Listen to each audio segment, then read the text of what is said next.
Hi, so I wanted to make a quick video to sort of explain why I wanted to make Police State.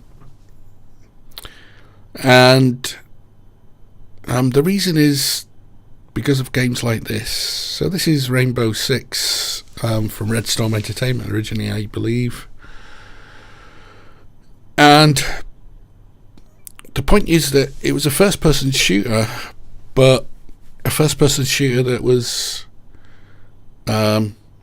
slow-paced, had some use for AI. So these guys doing a lot of the work probably are AI guys. But also it was kind of a thinking person shooter. And that's really the reason why I'm wanting to make this game, is that I want to make a game where it's not just about spamming grenades and getting multi-kills and headshots and, you know, all the aimbotting and, like, I want to make a game that's not for kiddies, basically. I don't want to make a mainstream thing. You know, we've got technology now where, like the Unreal Engine, where it's just AAA quality stuff, but you've got to want to make those kind of games, really, and nobody does anymore. Like, it's actually got planning in it. Planning in a first-person shooter game. I don't think they did the planning in the multiplayer, and that's kind of an interesting question. Should I do planning? Should I do planning with multiplayer? That kind of thing. But just think about it, right? A game where a team actually has to play as a team. I mean, I play so many games these days. I'm playing Ghost Recon Phantoms right now, and it's terrible. They design in things to make it less like a team-based game. They reinforce gameplay that, I mean, honestly, Ghost Recon Phantoms is such a disservice to the Ghost Recon franchise name, because it's got things like automatic aimbots as a part of the design. Not aimbots, sorry, wall hacking and that kind of thing. So yeah, games like this, the sort of Rainbow Six kind of games, this is Rainbow Six, but also old games like SWAT. So this was all based around Unreal Engine 2, I believe, a lot of this stuff. And it kind of still holds up. You can buy this on Steam. Weirdly enough, the SWAT 4 you can't. And SWAT 4 is a little bit more, even slower paced actually, but it's more about not taking damage to your squad as much as anything, as much as doing actual damage to somebody else. A lot of the time in SWAT, you're kind of trying to do non-lethal takedowns. You're trying to sort of make people compliant with you. And that's even less kind of the whole, you know, grenade-y, running around, jumping and gunning and all that kind of thing.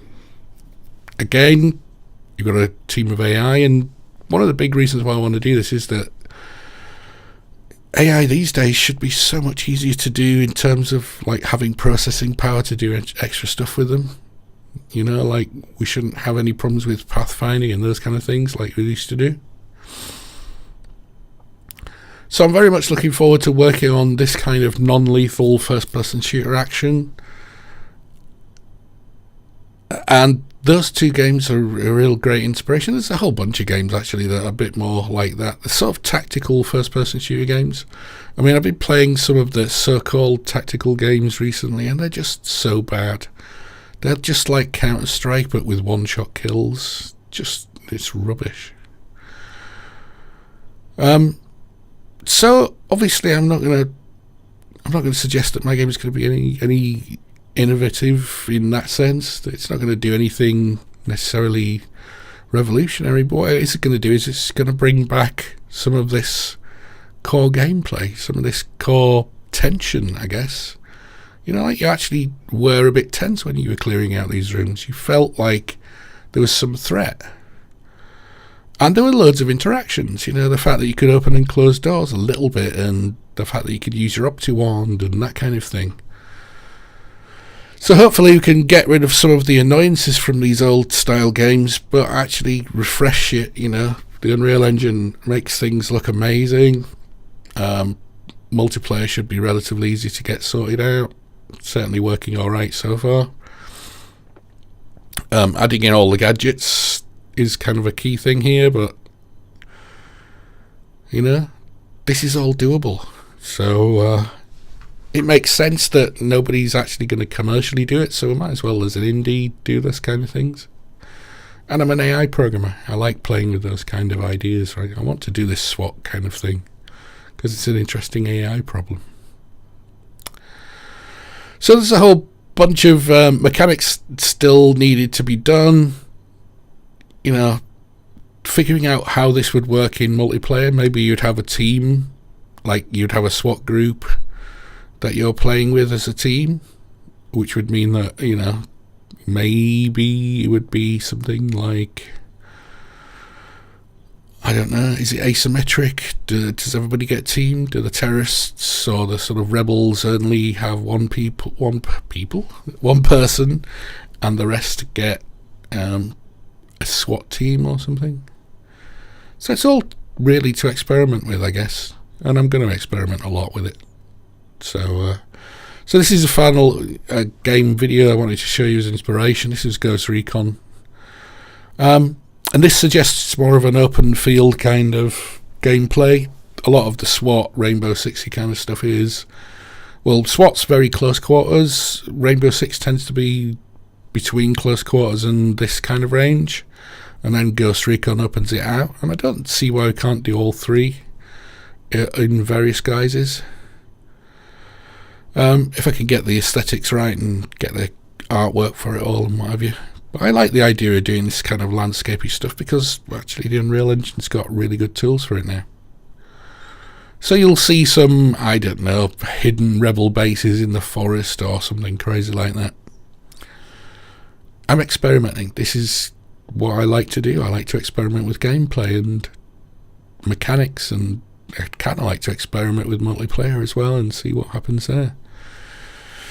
So there's the game, and yes, it's kind of crazy, but the engine's really built for this kind of thing. The tools are there, the artwork will look amazing if I can get any of it, and that's always the biggest problem with all of my stuff, is like artwork is incredibly hard to get, but I'm looking forward to playing with the AI and making it challenging and interesting. And that's something I want to see in games and don't see that often anymore. We see huge production budgets, but no actual kind of interesting gameplay. So there you go. That's an overview of what we're going to be showing you in the next, well, however long it takes. Thanks for watching, and I'll see you next time.